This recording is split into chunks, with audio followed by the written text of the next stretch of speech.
There are people in this world with the mission not to be the loudest in the room, not to be the most important on stage, but to be a steady light for others. Today's guest is one of those rare people that I came across a few years ago. And someone out there sharing encouragement, sharing life, kindness, exactly what I do. And Brian Sexton is a man who spent his life building bridges through encouragement from his early years, shaped by wisdom and example by his father, to more than 2 decades in sales and leadership. Brian has always had one powerful truth: people matter. Their stories matter. Their struggles matter. And most importantly, their victories matter. And that belief led him to create something extraordinary: the Intentional Encourager podcast, a space where real people share real stories, where hope is spoken loud, and where encouragement isn't accidental, it's intentional. With nearly 300 episodes, Brian became a storyteller of the human heart, reminding us that behind every face is worth hearing. Everyone's gone through a journey. He's also an author, a speaker, a man of deep faith, and someone who has made his mission to lift up others, one conversation at a time. So today, I get the privilege of sharing the microphone with him. We get to explore the experiences that shaped him, the people who encouraged him, and the calling drive that helps him encourage others. Ladies and gentlemen, welcome to Chit and Chat, Mr. Brian Sexton. Hello, Brian. Welcome to Chit and Chat, the encouraging one on the podcast. A fellow encourager as well. Welcome to the show, man. How you doing?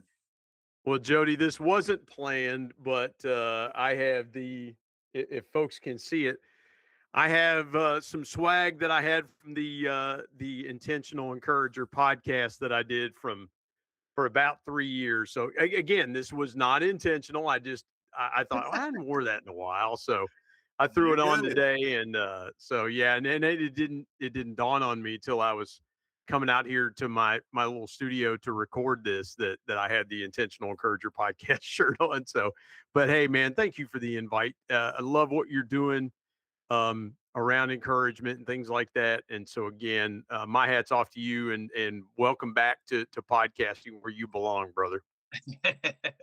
Appreciate it. Yeah, definitely. My goal one day is to do this full time. It really is. I love meeting people, hearing their story, what they've been through, gone through, people who've encouraged them. So I love doing that. And I wear Hawaiian shirts on my shows. I have 27 Hawaiian shirts. We got to keep it, you know, the warm weather is here in Washington State. So we got to keep it going with some warmer shirts. Well, it's a robust 81 degrees here in Barbersville, West Virginia today. So Woo. almost heaven is living up to its billing. So I think we hit 56 yesterday. So we'll go with the yeah, there you mid go. lower 50s. There you go. uh, our first icebreaker question is you might have to think about it a little bit. But if I give you a 2 week paid vacation for you and the missus, but the catch is she does not know where she's going until she lands. Where are you going to take the wife on a vacation where she won't know until she gets there? That she might like. Probably somewhere beachy and somewhere warm. I, Okay. I'm not the I'm not the destination guy. I mean, they're cool and everything like that. Now we are going to Rome for almost 2 weeks. We're going Ooh, to in October. We're going to go to Turkey, Greece, and we're going to spend a couple days in Rome. So that'll kind of be a cool trip. But I'm probably taking her somewhere warm and beachy. She's, probably either somewhere in the Caribbean, maybe Hawaii. So yeah, there you go. that's Can't go wrong now. there. If you ask me, I could care less. I would if you ask me, it's like, okay, if she's taking you somewhere, um, honestly, I'd love to go back to Louisiana, back down to West Monroe, where our buddies the Robertsons are at, from Duck Dynasty. The food's awesome down there. The people are wonderful. I'd like to go back to Louisiana. Mhm. I just and in your old stomping grounds in Arkansas. I love Arkansas. I want to take my wife to Arkansas because there's so much beauty there. Believe it or not, one place I would love to take my wife to, and you're probably gonna be surprised. There's two places in Arkansas I really want to take her to. All right. I want to take her to Mountain Home, Okay. up near the Ozarks because it's beautiful up there, nice and quiet, and it's beautiful up there. And I Mhm. want to take her to Hot Springs. Oh, Hot Springs is a cool little town. I got stuck working down there one time, Jody, and they had an ice storm rolling through there, and I kind of hunkered down for a couple of days um, in that little downtown area. That little downtown area in Hot Springs has got so much history there because people from the north would come and hang out there because of the natural spring baths and things like hmm that. hmm You and I are both baseball fans. The Cardinals used to spring train down there. The St. Louis Cardinals used to spring yeah, yeah. train down there. And so, but if I got caught down there in another ice storm, I wouldn't stay at that hotel. I would stay at Oaklawn where the casino is because that Oh thing yeah. would not shut. Everywhere else in that town would lose power except for the casino. And at least I'd know I'd get a hot meal, I'd get Wi-Fi. You know, I don't gamble, but I'd at least have electricity and hot meals. So There you go. When you're in our hot springs, let me know. My parents live yeah, near hot springs. I'm sure my mom and dad yeah. would love. My mom would make you a meal in a Well, that'd heartbeat. be So awesome. yeah, let me That'd know be when you're in neck awesome. of the Yeah, woods. I'll I pass love on your hot. information. She loved by I meeting you love Hot guys. Springs. Yeah, I love Hot Springs. I work. See, I spent about 8 months working in Arkansas, and I loved it down there. And spent a little bit of time working in Louisiana, and loved it. So that for me would be the place. But if you ask my wife, it's got to be somewhere with a beach. So Away from the mosquitoes and chiggers and yeah, yeah, humidity. exactly, exactly. Second question: what's a lesson you learned the hard way, but you're grateful now of that?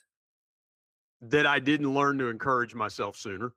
Mm, That I mm, didn't learn intentional encouragement sooner. You know, back in 2017, I went through about a 6 month trial where I was out of work, and I faced depression, anxiety, fear, doubt.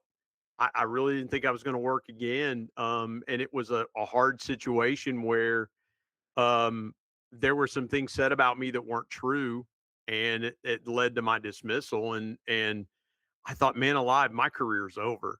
2020. Oh, at that time, 22 years of exemplary work, and I thought my career was over. And I did something the first day after I got let go, Jody, that I didn't do again. I got on the treadmill and I listened to preaching, and I for some reason I didn't do that again. And I should have. What I should have done was I should have learned to encourage myself sooner. I should mm. have said, okay, things about me aren't true. And so I've got to stimulate the beliefs that I know about the work that I had done, and the person that I am, because people rallied around me. There were people close to me, my wife, my mom, my pastor, my mother-in-law. They all believed more things good about me than I believed about me. And so I wish I had done that sooner. I wish I had learned to encourage myself sooner, because when I finally tapped in to the real meaning of encouragement, it changed everything in my life. Now I'm thankful I went through that season, but I wish I had learned to encourage myself sooner. What are some of the ways that you could do that for someone kind of in Yeah, a rut right now? What are some ways that people can do that now? great question. So I talk about it in the book, Intentional Encouragement, the one thing that changes everything. So there's three things that you have to do. First thing you have to do is stimulate. Second thing you have to do is edify. And the third thing you have to do is promote. So I'll say it this way: stir it up, build it up, blow it up. When I'm Mm, talking about it, I'm talking about things that you know about yourself, that you believe about yourself positively. See, here's the problem people run into, Jody, is they believe what other people have told them. And it, people are selfish. People will tell you, one, what you want to hear, or two, something that makes them look good about themselves. It doesn't necessarily do you any good. It's what I've always said. Pats on the back and affirmations are the junk food of encouragement because they'll fill you up for a little bit, but then when you are hungry again for that encouragement within you, it's gone. Not Hmm. unless you continue to stimulate those beliefs about yourself. So let's say, for instance, that I know about myself that I do good work. That when I go to work every day, that I do good work. Okay. What I'm going to do is when I start my workday in the morning, I'm going to stimulate the belief that I have, and that's what I'm going to think about. And I'm going to say, okay, what are the two or three things that I need to do today to do good work? Okay, well, obviously I need to connect with people. Obviously I need to be knowledgeable. And the third thing is I need to be timely. So I need to deliver value. And so again, when I distill it down to here's what I know that I do well, then I start thinking about, okay, what are those things? How are those things? What are those three things that I can do? I tell leaders all the time, I'm like, if you'll just tell people what you value about them and say, hey, Jody, you know what I value about you, man? You're an incredible connector. I want you to go do that with everybody you come in contact with. I want you to sincerely connect. That person may have told you something you've never heard before. And so all of a sudden you have a V8 moment like, oh my gosh, like this is incredible. And then what happens is when you tell that person what you value about them, all of a sudden they go, oh man. And in many cases, that's the first time in their life that somebody has ever told them something like that. And it is a rocket ship moment. You have just lit the fuse to a rocket ship in that person. Mm. If you could sit down with any athlete, we'll go discuss sports in a little bit, and discussing an athlete from one of your teams you liked. What were some questions you'd ask him? My favorite baseball player of all time, Rick Anderson. I love watching him play. He was just lightning on the base pass. Any athlete you'd love to have sit down and chat with, and who would it be? Yeah. Ken Griffey Jr., Mm. former Seattle Mariner, former Cincinnati Red. I want to know from Junior. I would ask Junior. I would start by asking him this. Don't tell me about February 10th, 2000. Tell me about February 11th, 2000. February 10th was the day he got traded from Seattle to Cincinnati. Hmm. And Junior had decided the backstory to that for you baseball fans that will remember. The Mariners wanted Junior to stay long term. Junior was the best baseball player on the planet. The Mariners wanted him to stay, but Junior had a young family and they were in Florida. His wife and two kids lived year round in Florida. He wanted to be on the East Coast. The Mariners thought they had a deal worked out to send him to the Mets. And Junior was like, no, not the Mets.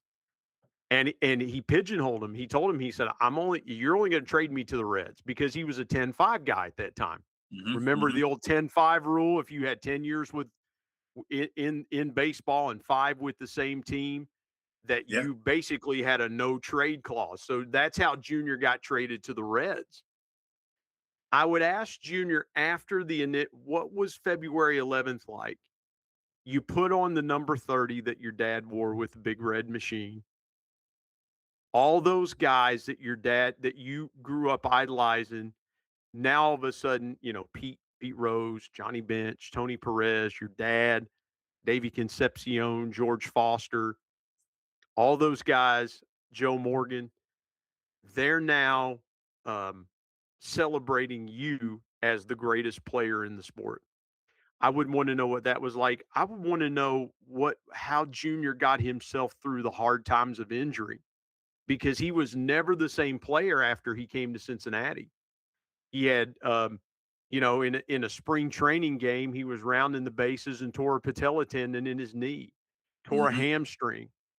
Um, Great American Ballpark, Jody, in Cincinnati, they were in the process of building that ballpark, and the fences in right field were Junior. That was Junior's ballpark. They were building Great American Ballpark for Junior because the dimensions in the power alleys in right field and right center field were built for Junior because remember in the Kingdom, Junior went off in the Kingdom because the Kingdom was such a great hitter's park, and Junior would just hit line drives out. And so the Kingdom was made for him. And when they got to Safeco, it was a little tougher for Junior to hit home runs because it was a bigger ballpark. Hmm. Well, Great American Ballpark was built for Ken Griffey Jr. I would just want to ask him about that. I would just want to ask him, hey, man, was there ever a temptation when you were going through injuries to take something to help you get back faster? Hmm. Because Junior hit 630 home runs. Junior could have hit 800 home runs. Yeah. All that time he missed with injury. Yeah. And, Jody, you got to think about it. He was at the tail end of the steroid era and he was clean. Like he was. Ken Griffey Jr. should have been that one guy that got 100% of the vote to go into the Hall of Fame. If there Yeah. was any guy that should have broken the record for the highest percentage, it should have been Ken Griffey Jr. because he kept himself clean all the way through, had Yeah. no off the field things. I mean, just the epitome of a guy that you'd want your kids to look up to. So that'd be the guy I'd want to sit down with would be Yeah. Yeah. Junior. He got hurt in Seattle when he played with the Mariners too. So he Yeah, lost he some broke games. his wrist diving. Yeah, Yeah. he broke his wrist running into the wall out Yeah. in the Kingdom. I mean, the way he hit the wall in the Kingdom. And you got to remember too, the Kingdom back then was, man, it was not it was not real sports friendly at all because they had that real hard astroturf Yep. that the Mariners and the Seahawks played on. And for a time, the Sonics played in the Kingdom, so they were playing basketball there. They Yep. played Final Fours there. So I mean, it was a great multi-purpose stadium, but man, that AstroTurf just had to be like playing on concrete all the Yeah. time. For sure. For sure. Our last icebreaker question. This is icebreaker question. This is awesome though. I love your insight and input. Our last one is: if you could teach a class on something you're terrible at, what would it be? Auto mechanics, auto What's that? mechanics, auto mechanics. Okay. Yeah, you do not want to be working on a car, man. And the funny, Jody, the funny thing is, I spent almost 4 years in the heavy duty rotating electrics industry. So I sold component parts and complete units for trucks, for school buses. We did some automotive stuff. So that starters and alternators and the component parts to rebuild them in the automotive and heavy duty truck industry. So yeah, I'm horrible at auto mechanics. I can tell you about the starting and charging system. You do not want me putting a starter on your car, nor do you want me to change out the alternator. I can barely jump start a car. I'm decent at jump starting, so I can change a tire. I could probably jump out a car. Yeah, maybe an oil yeah, change. yeah, yeah. I agree with you there. You can do that, but no, auto mechanics. You do not. I always said this. I always said, it would be like a fat guy teaching a Weight Watchers class. So, like a 600-pound guy teaching a Weight Watchers class. So, Tubby's rolling in here going, you guys need to cut your carbs. And here he is just a massive human being. So no, you probably wouldn't want me to do that. Let's start from the beginning. Tell us a little bit about All right. yourself, married life, where you're from. I know you're a man of many hats. Oh man. Yeah. That, Dive in there, a little bio about yourself. yeah, Jody. So, born in Huntington, West Virginia. For those people that don't know where Huntington is, if you've ever heard of a school called Marshall University, or have you ever seen the movie We Are Marshall, that's where Huntington is. Went to school at Marshall University. I grew up in a little town in southern Ohio, right across the bridge from Huntington. Went to school at Marshall. Um, let's see, most people. The reason the movie was made, and I'll say this about my hometown: the reason the movie was made was because in 1970, November 14th, 1970, there was a plane crash involving the Marshall football team that killed all the football team, the coaches, um, boosters, people like that. So that was 56 years ago, and the town still never forgets. In fact, Jody, there's a place called Spring Hill Cemetery, which is about 2.5 or 3 miles from Marshall's football stadium. So you go down 20th Street and you go up the hill, and it's at the top of 20th Street Hill. There is a grave up there where six football players that they could not identify are all buried up there. And so that's kind of the town's claim to fame, and unfortunately, it's a terrible claim to fame. But that's how the movie got made. The movie's 20 years old now, and so that's where I went to school. It's kind of where I grew up. I have a 25-year-old son that just got married this past weekend. So I have a 25-year-old son and a new daughter-in-law. So they live here in the area. My wife and I in October will celebrate 30 years of marriage. Let's Nice. see. Yeah, thank you, man. As far as career, I was in sales for 22 and a half years across four different industries. I sold food, I sold college, I sold heavy duty starters and alternators, and then I sold for about 15 months. I sold specialty pharmacy services to doctors' offices, and then now I'm 9 years into working in pharmaceuticals in the patient access space. A minister, singer, Bible teacher. I've written two books, People Buy from People and Intentional Encouragement.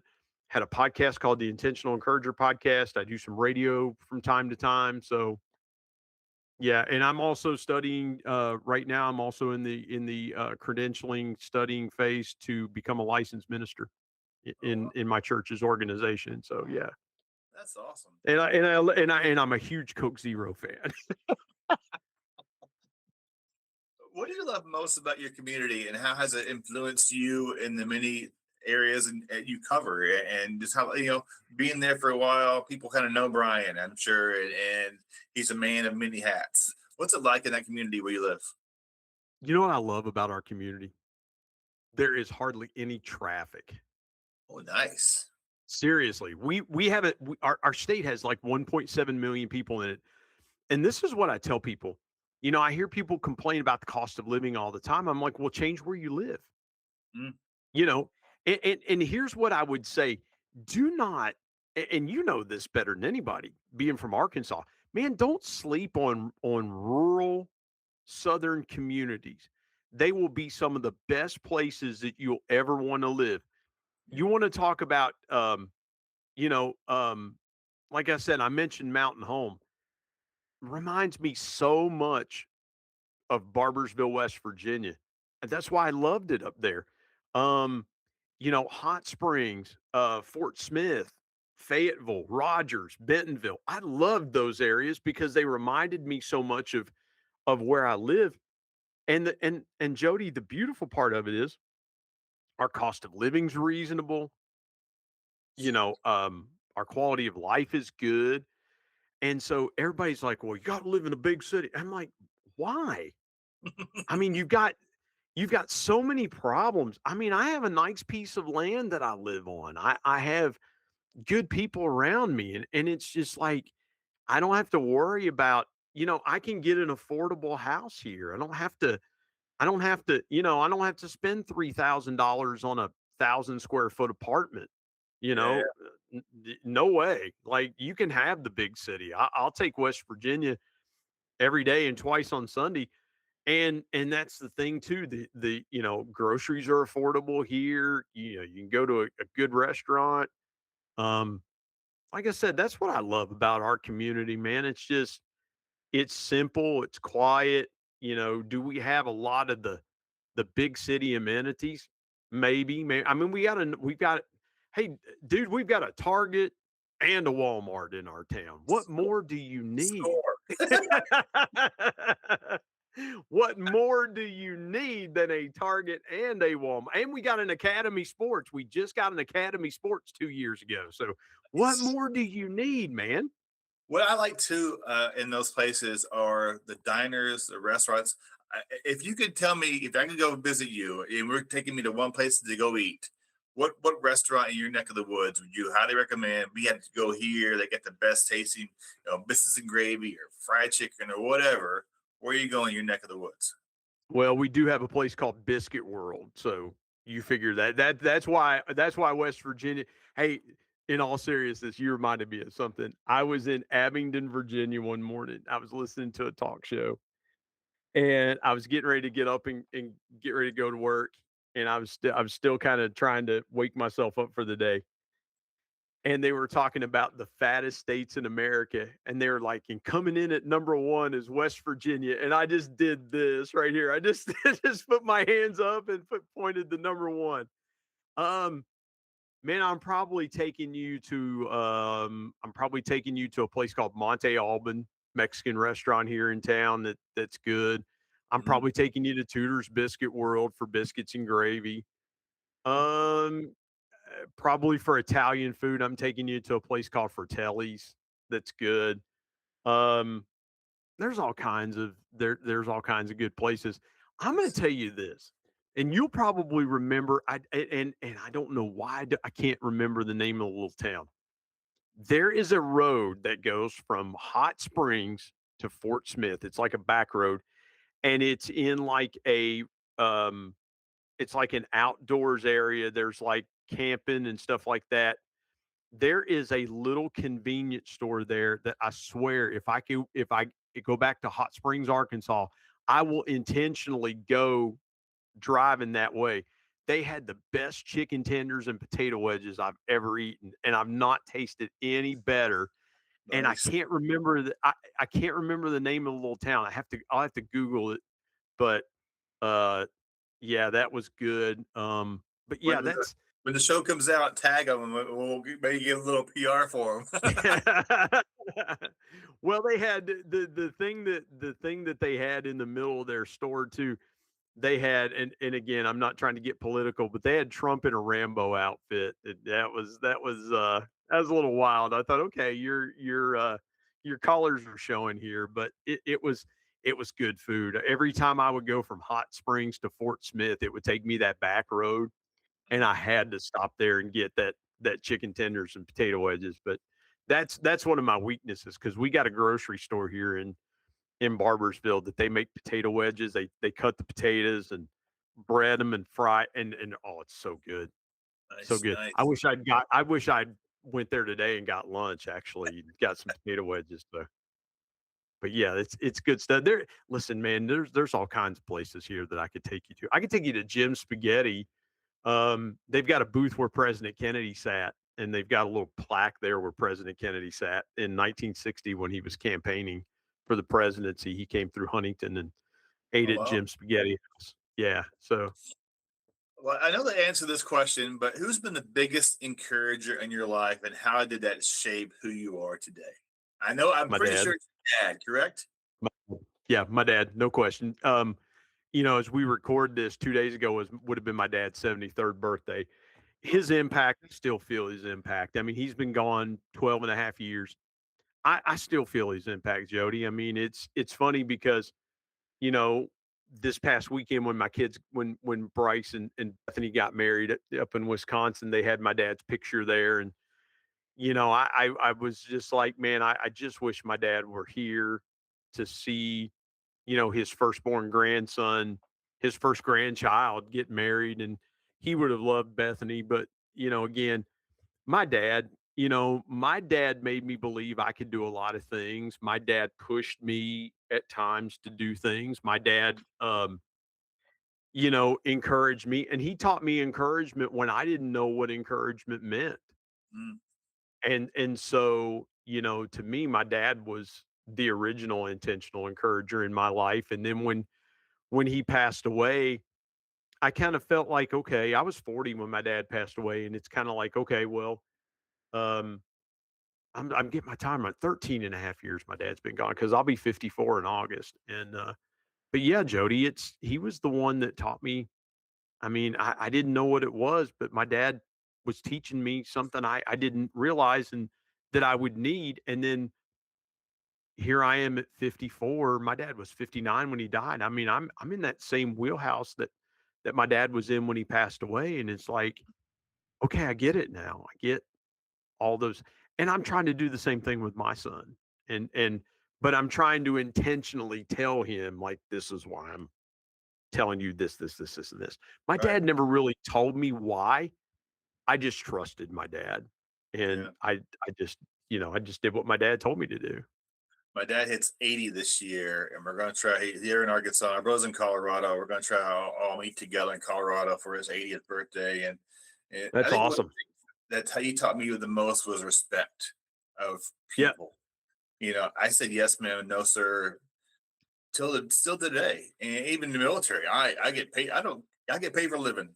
I was raised to say yes, sir, no, sir.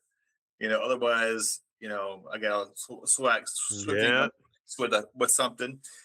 So respecting everyone and manners and mannerisms and just my dad wouldn't make friends walk into a store with anybody, and that's that's kind awesome. of That's awesome, dude. And again, Jody, basic training, there were probably some parts of basic training for you that were probably cakewalks for you because the way your dad raised you and taught you. And, for a lot of people that go through basic training, they've never had to look a drill sergeant in the eye before. They've never had to look somebody in the eye before. Well, my dad demanded that of me. He's like, when I talk to you, you're going to look me in the eye. And Mhm. I did that with my son. I'm like, hey, look, dude, when I talk to you, you're going to look me in the eye. And we've lost that, Jody. We've lost that ability when we connect with people. Man, the social media can be a wonderful place, but it can be a cesspool because we just don't have respect for people. Even when we disagree, we have lost the ability to have civil discourse. And it's sad, and you want to see why society is trending the way it is, look at how people talk to total strangers behind a keyboard on social media. That'll Mhm. tell you everything you need to know. Yeah, for sure. And has there ever been a moment when someone encouraged you without you even realizing it? Yeah, a word or something you're like, oh, it hit you, and a minute or two later going, wow, I didn't think about that, or some words or an action that you really impacted you. Something that was just recently. So we were at church a couple weeks ago, and I was up front praying, and there were two young people. I was just at the altar praying. Just, I wanted to pray that night. I don't care what kind of job you do in your church or things like that. If you're a Christian, you're listening to this, it's good for you to go to the altar and pray. Like, it's a good thing to go to the altar and pray. And I was up front there, and there were two young people that came up front, and they put their hand on my back and they were praying for me. Jody, that moved me. That moved me. And it, and the Lord did speak this to my heart. He said, "Because you've poured into them, now they're pouring into you." Mm, And they mm, were praying for me. And so, yeah, it was that realization that, you know, just giving just being kind to them. The greatest encouragement that you can give somebody without encouraging them is kindness. mm. Yep. That can be some of the greatest encouragement that you give somebody. Consistency. That's a great piece of encouragement. Because here's the thing, if somebody knows what they're going to get all the time when they get around you, that's going to help them. That's going to stimulate, promote, and edify something in them. It's not the, oh man, well, here's, uh, I just think you're special. Okay, thank you. It's those times when somebody comes up to me and they look me in the eye and they go, "Hey, you said something to me here, or you did something for me there." And it's when they say thank you. That means more to me because my dad told me, he said, "Son, whenever somebody does something for you, say thank you." Yeah. And Jody, that means more to me than anything when somebody would just say that to me. And I know that happens with you too. I mean, it's you talk all the time when in your post, you'll share things like that people do that inspire you and encourage you and help you. And it's sharing things like that, man, it just reminds people that, hey, this is what it's really. That's what I value about what you're doing. You're reminding people it's not the big things that really make an impact, it's those small things Yeah. that really make an impact. I had a similar situation at church. I, oftentimes I try and close my eyes during worship. I'm not looking around at other people Mhm. singing. Just closing my eyes. I'm just going through all kinds of stuff in my head, and I get this hand on my shoulder, and I'm like, I just kept my eyes closed, and it was like a calming peace for a second. I felt Yeah. uh, my Yeah. buddy O'Donnell came behind me, just put a hand on my shoulder.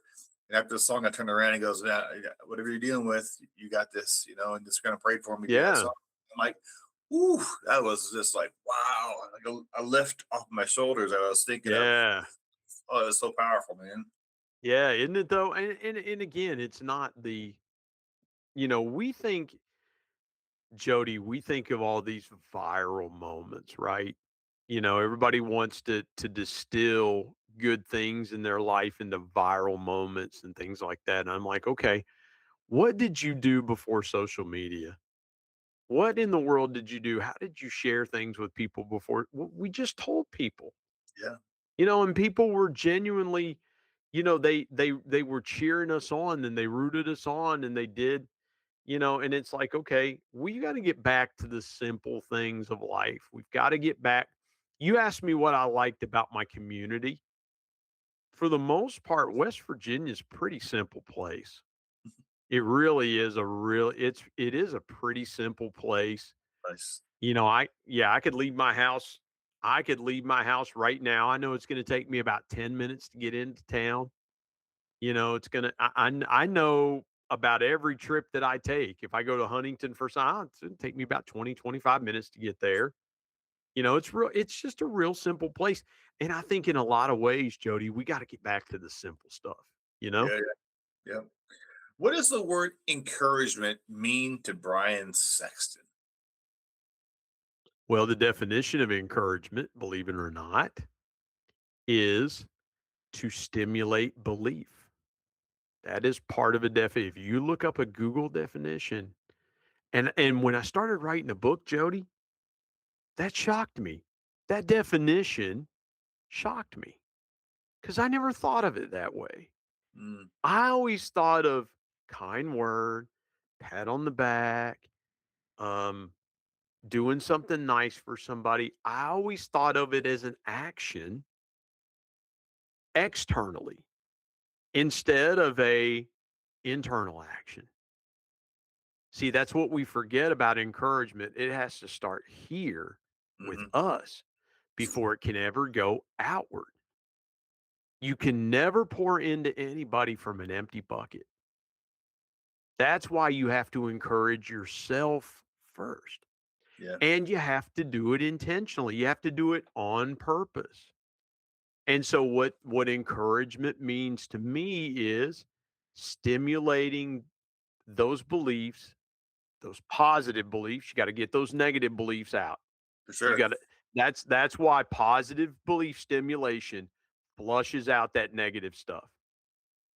My wife and she was talking about something. She called me a little while ago. Something was frustrating her. I said, "Why are you letting it bother you?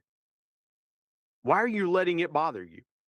Because when you let something bother you, you're giving it a preeminent place. I tell my son all the time, I said, the most valuable piece of real estate that you own is between your ears. You don't let anybody have that. That is only for you and God. You let the Lord work on your mind. Bible says renew your mind. The Bible says transform your mind. Be not conformed to this world, but be ye transformed by the renewing of your mind. Hmm. Okay. That's why God gave it to you, is because it's for you and him, nobody else. And so when you stimulate those positive beliefs about yourself and you start filling up your cup internally, then Jody, you can start filling other people's cups. So if you and I were together and you said, "Man, Brian, you got a Coke Zero. Man, I'm kind of thirsty. I'd like to have some of that Coke Zero. My bottle's about half empty here." Well, Jody, if I'm going to share that with you, I probably need to go get a full bottle. I probably need to go get a bottle that's full so that you and I can both partake of this. Hmm. It's going to be hard for me to satisfy your thirst on a half empty bottle. You might go, well, I just wanted to drink, but you might have wanted more. Right. And I might have wanted more. And so again, that's what encouragement means to me is I've got to stimulate, edify, and promote every day those beliefs, those positive beliefs I know about myself. I got to stir them up, I got to build them up, and I got to blow them up. And You so kind that of way I'm full. getting weighed down as a pastor. I used to watch Jeff Walling. He's a youth pastor. He shared a sermon about a backpack.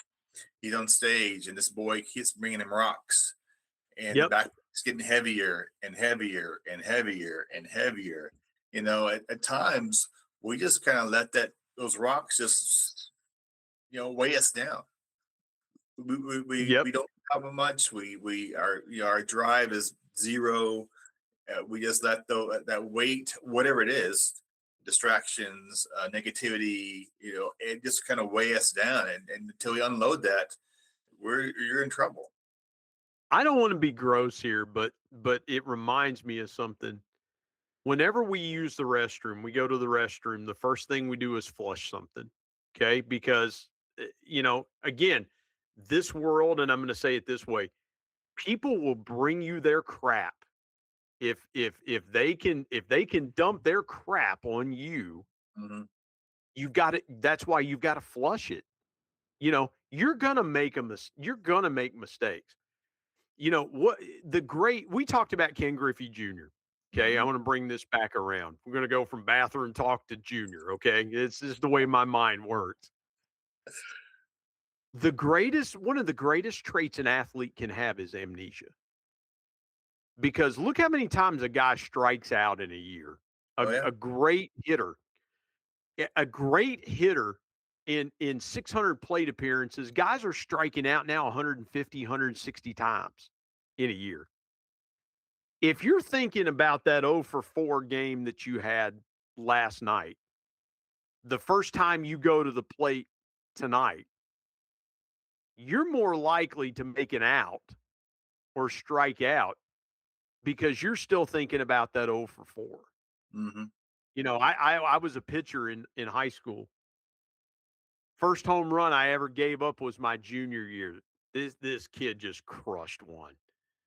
And I was like, man alive, I've never given up a home run before. I gave up more home runs. Okay, so what?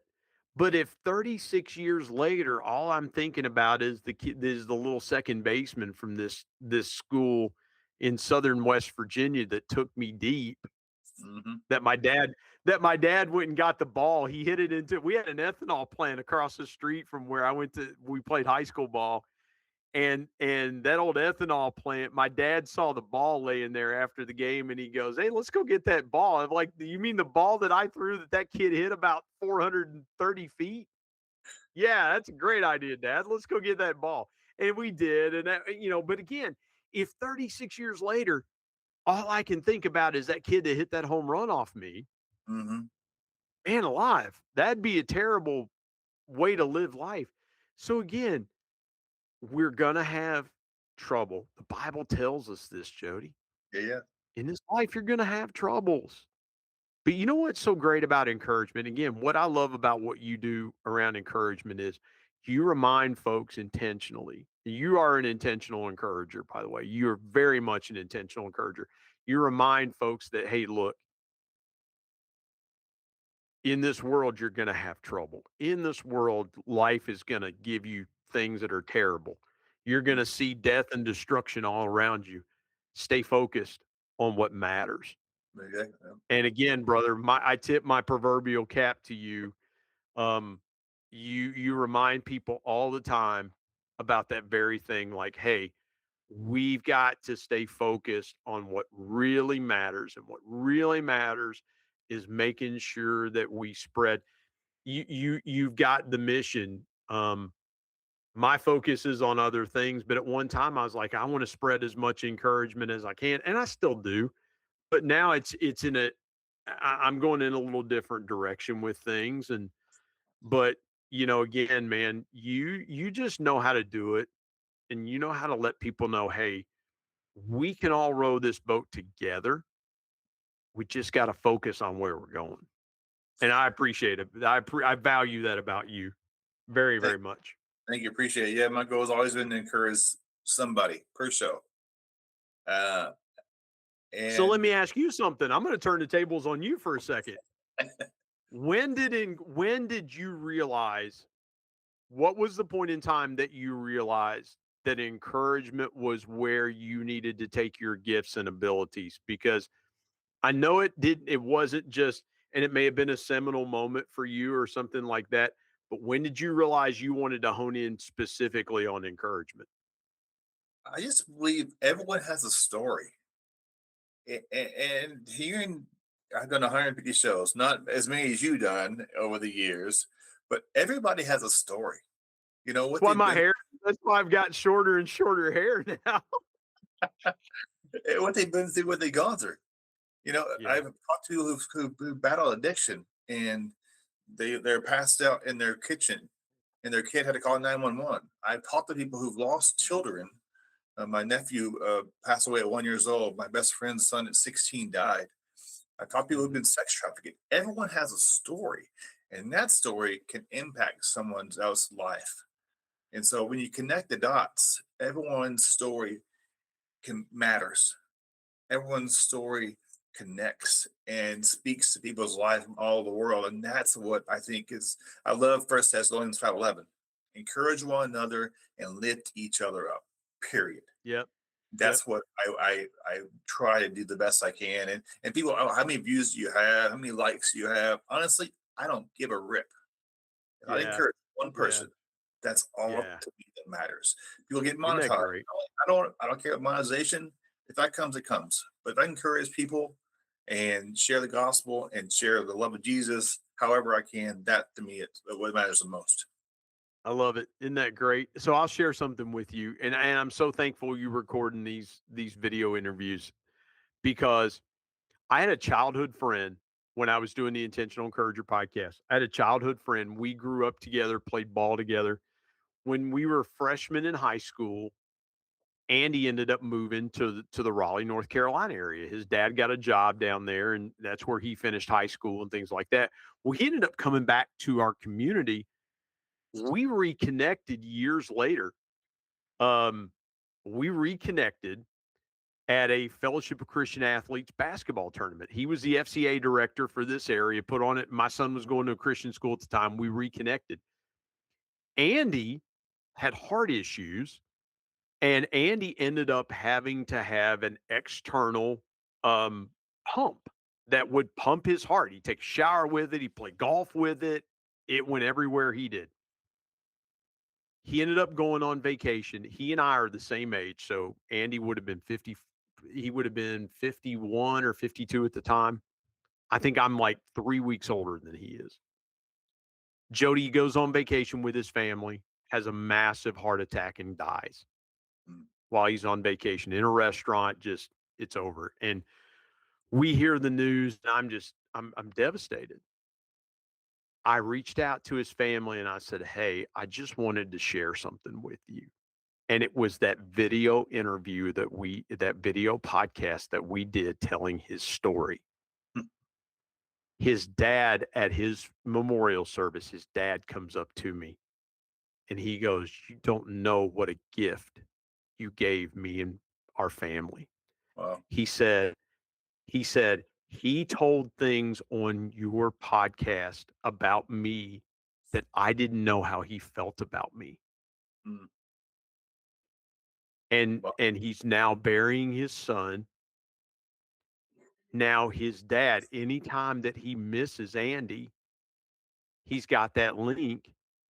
He can go hear Andy's words on video, and Andy will never die to his family because they can go back and that's why I did the video podcast that I did. Every episode of the Intentional Encourager podcast is on YouTube, and it's videoed, because I wanted to do that for my family. Hmm. So that anytime that they wanted, if I was gone, anytime they if they missed me, which why would they? I mean, it would be like a relief for them if I were gone. But it was that I want to save that and preserve that for but I didn't, but Jody, I didn't realize that I was doing something for somebody else that they were going to get far more value out of it. Mhm. And Andy was a youth pastor when he died. Wow. And so now his kids that he had as a youth minister, they could go watch that Yeah. video. His wife could go back and watch that video anytime she misses her husband. It's there. And it's just two old friends that knew each other since we were 8, 9 years old, just talking, sharing and things like that. So again, man, what you're doing is awesome. It's wonderful. Um, and again, I just want to be an encourager in your corner to continue to uh to help out with that. But man, it's an awesome thing you're doing because you never know, man. You may have a guest on and you may read about their obituary in the paper or something. You may, that's kind of old school, right? You don't read their obituary in the paper, Yeah. but I you know may there. hear about the yeah. I've done over 150 shows, and I know two people who have passed away that I interviewed. Lulu Roman, she was on Hee Haw for Yeah. years. I had her on my podcast, and hearing her story, and after she'd passed, and another gentleman, I'm like, wow, I had the chance to talk with them within a year, and they had passed. I'm like, that just still gives me chills that I was able to connect with them and just have them on the show. That's Yeah. incredible. I did a podcast with Phil Robertson, and of course Phil passed away. His son Al's a good friend of mine, and yeah, they Phil wrote a book a few years back called Jesus Politics, and I spent probably close to an hour with he and Al, uh, and I've got that saved. I mean, it's pretty incredible. But again, Jody, the people we get to talk to, the people you've gotten to talk to, the people I got to talk to, friends or people that you admired from afar that became friends. Um, Lulu Roman was a part of that Gaither series. My cousin plays drums for the Gaither vocal band, and it's yeah, he's Michael Rousey. He's married to my cousin Bridget. So yeah, it's a cool thing there. But people you think to yourself, man, I'd love to talk with them and things like that. And you never know, man. It's such a small world. People are, you know, I did have a guy, I'll share this with you. I did have a guy that I wanted to talk to, and he was like, well, my time's pretty valuable. I charge like $150 to do a podcast. And I'm like, yeah, it's not a good fit for me. Yeah, Because I've talked to people that have large, like Phil Robertson. He had he had a way larger platform than this guy did. And you know what Phil charged me to do my podcast? Zero. yeah. Tom Ziegler, his dad Zig. Tom's a friend of mine. You know what Tom charged me to do zero. And so again, just keep reaching for the stars there. Keep reaching for the people that you want to talk to. And somebody that's watching this, Jody, if they want to do what you're doing and what I've done, man, it's so simple. Just get you a good video camera and a microphone and just start talking to people, and you just never know who the Lord's going to send your way. So, what inspired you to begin your podcast, and how many episodes you said you finally put that away for now? But what inspired you for the Intentional Encourager podcast, and how did that impact? How many years did you do that? Well, 20 years, almost 20 years of live radio filling in for a buddy of mine doing talk shows. I had people that told me for a few years before that, you ought to do a podcast. And then COVID hit in 2020, and all of a sudden I had time to do a podcast. And I've got a friend of mine, Jason Romano. Jason used to work at ESPN. He was on a ton of shows. His last show that he was on at ESPN was Mike and Mike in the Morning. Remember Mike and Mike? Yep, yep. Okay, Jason was on Mike and Mike.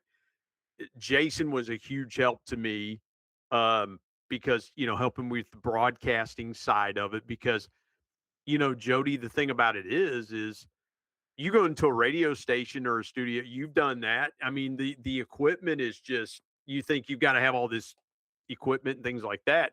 That was the biggest hang up that I had to overcome was I had to make it, I spent a lot more money than I should have.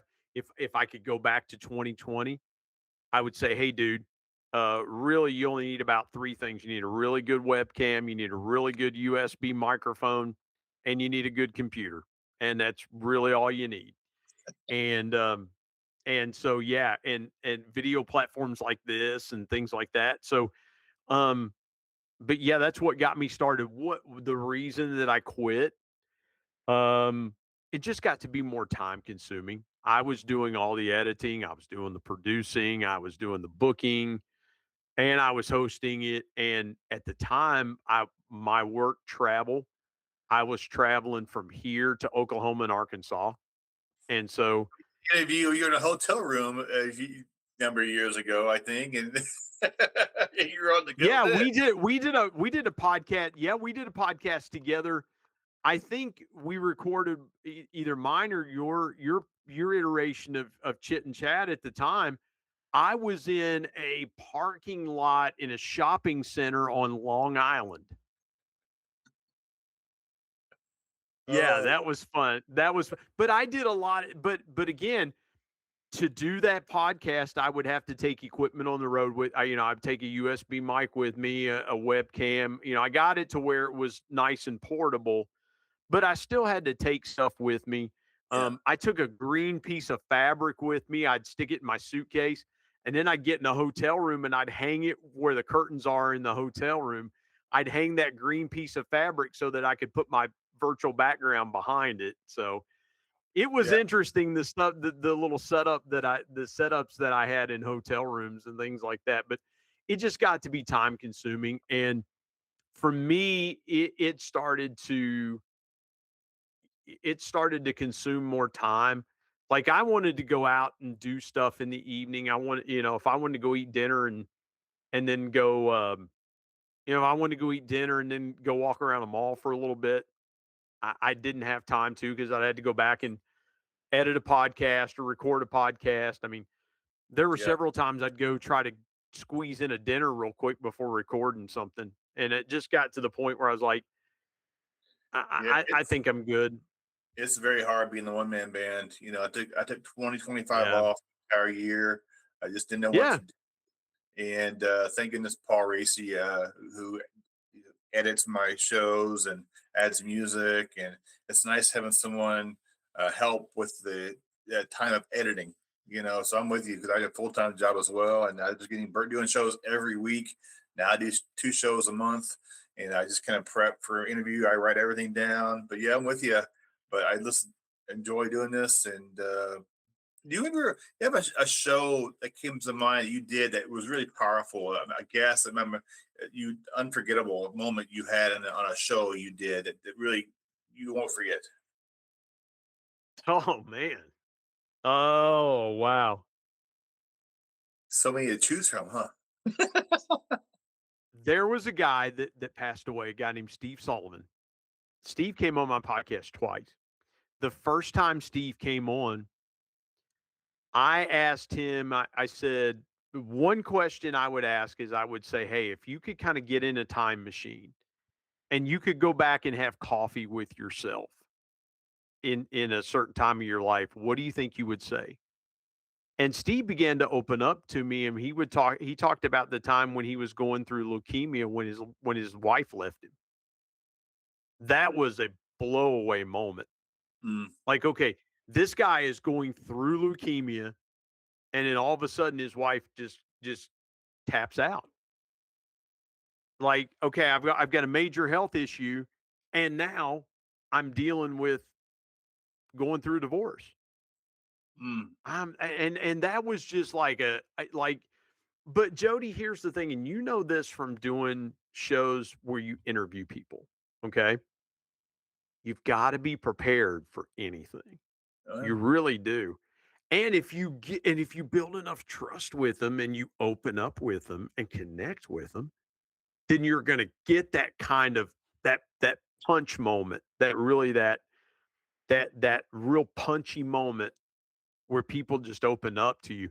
That one stands out to me the most. That Mm. one over 300 episodes. That one stands out to me. I'll tell you the guest. There are two guests that I wish I could have had on that I didn't have on.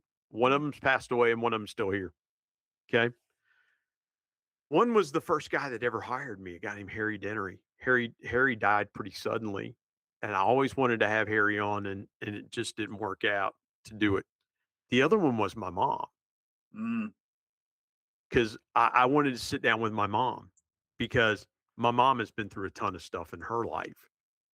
And if I ever fire up a podcast again, I'm going to make my mom sit down in front of a microphone If and you want and to tell her co-host story. this show, I'd love to have we could co-host together. We have your mom on.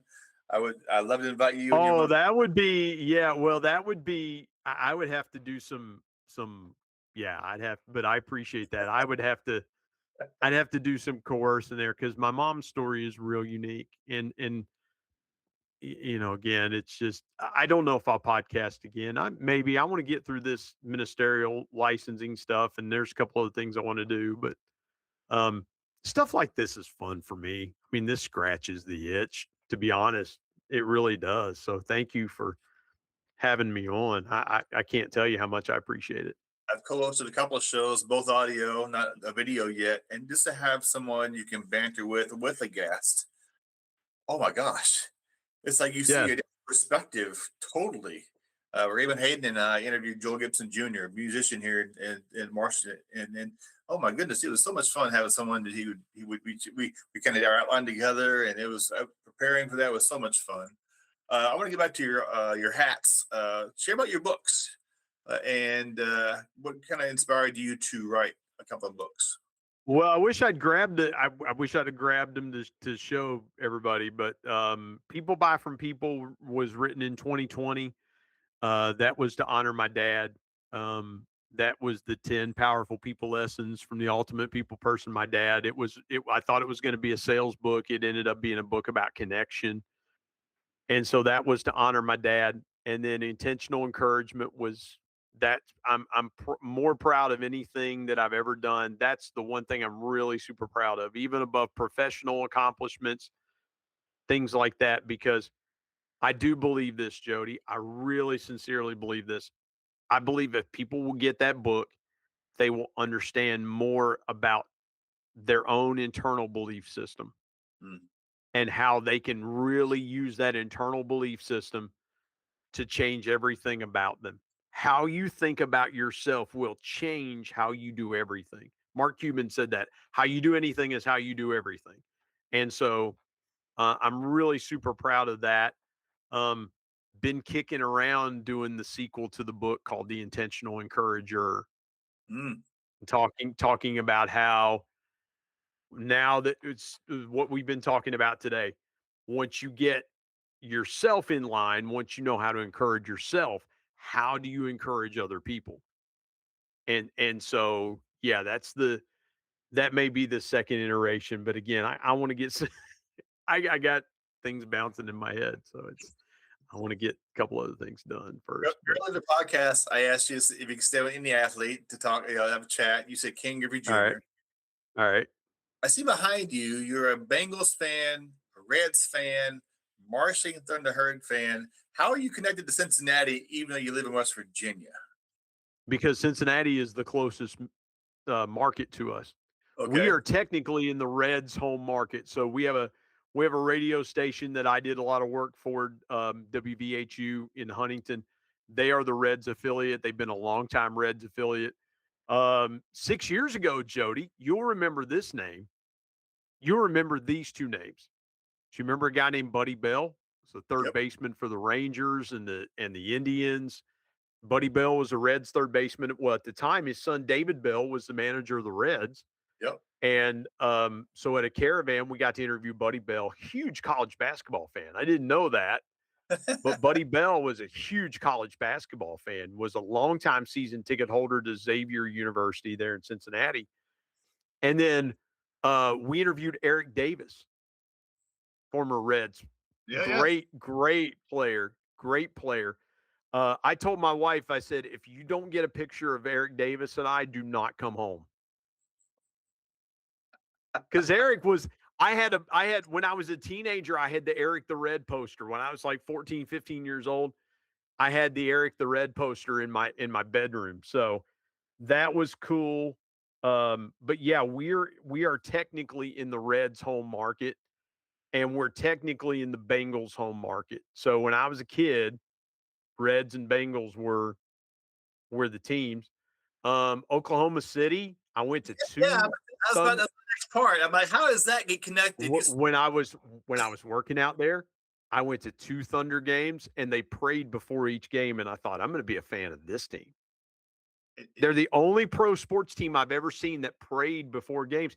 Even last year in the NBA finals, when they were in the finals, they had prayer before each game. And I'm like, man alive, I'm going to be a fan of that team. So I'm still a little love the Thunder. our green team, the Sonics, was the Thunder. Uh, you know, Yeah, but you guys are going to get the Sonics back at some point because the NBA is going to expand. They're going to expand to Las Vegas and they're going to expand to Seattle. I was just curious about how Oklahoma got involved in your favorite team. Yeah, you guys are going to get the Sonics back. Don't worry about that. They're going to get the Sonics. But no, it's because they prayed before each game, and I'm like, hey, I'm a Christian. Like I'm down with that. So Cool, that's cool. you know, yeah, yeah. And I went to Marshall. I grew up, growing up here in the tri-state. I watched Randy Moss play here. I watched Chad Pennington play here. I watched Byron Leftwich play here. Troy Brown, who had a long career with the Patriots. Um, we just just this week, if you're a basketball fan, Mike D'Antoni, who played at Marshall, coached the Phoenix Suns, coached the New York Knicks, coached the Los Angeles Lakers, coached the Houston Rockets. Mike D'Antoni is going to be inducted into the Naismith Hall of Fame this coming year. Mike's a son of Marshall. In fact, his brother Mark is a friend of mine, and got to throw cornhole with Mike D'Antoni one time. That was pretty cool. So yeah, but that's how I became a fan of the teams that I am a fan of. You mentioned earlier about a legacy, leaving a legacy. When people listen to your podcast, what's your goal when you're podcasting, and what do you hope people feel after listening to your podcast and the shows you did, and intentionally encouraging people. Everyone has a story, and so kind of what was your goal in your podcasting? That no matter who you are, there's something that connects everybody to everybody. Mm, yeah, There's one little nugget that connects everybody to everybody. So life is not unique. You know, um, most people, for 40 years of my life, I didn't know what it was like to lose a parent. Now I do. I have a friend of mine that just lost her dad suddenly yesterday. I know mm, exactly what she's going through. I know exactly what she's going through. I can help her. Um, but Jody, again, in everybody's story, and you know this, there's connective tissue in everybody's story. And it doesn't matter if you live in Washington State and I live in West Virginia, your story and there's parts of your story that I can connect with, and there's parts of my story that you can connect with. So no matter who you are, there's connective tissue in everybody's story. for sure. Yeah. If you could leave our listeners today with some final encouragement, and even though you're podcasting the whole, you have other chapters in your life you're going through, you're still encouraging people. You're still an intentional encourager to people. That's some final words for us, for folks out there who maybe listening or wherever they're at in their life, whether they're starting singing like a gospel singer, like love gospel music or whatever it could be. What's some encouraging words you can share with someone today? Jody, I'm going to tell you something. Opinions will change. Beliefs are much harder to change. Mm, Okay. People have opinions of themselves. But if you can get somebody to believe in themselves, That is something that will change their world. Here's what I mean by that. You can think something about yourself. It's an opinion. Okay. I've been wrong on a lot of things. I've had opinions that were wrong because I was presented with some facts that I didn't have. Beliefs are where facts are that the beliefs are based in facts. Hmm. And it's very when somebody believes in something, as Christians, Jody, it's going to be very hard for people to convince us there is no God. It's going to be very hard for people to convince us that our walk with the Lord is just a fairy tale. No, you're not going to. I believe in God. I believe in the power of the cross. I believe the Bible. I believe every word of the Bible is true. Hmm. When people get beliefs about themselves positively, and that's the key word, positively, when you know beyond a shadow of a doubt positive things about yourself, you unlock powerful things within yourself. And then once you start unlocking powerful things within yourself, then you become an unstoppable force. So no matter what you do, you have that powerful positive belief supporting you. So my advice to people, my one thing is change the opinion about yourself to the belief Hmm. about yourself. Yeah. And don't listen to other opinions about yourself because my mom told me this a long time ago. Opinions are like armpits. Everybody's got them and they stink. And so change start believing positive things about yourself and it will change everything around you. You've spent your life helping people feel seen, valued, encouraged, and this came through today in our conversation.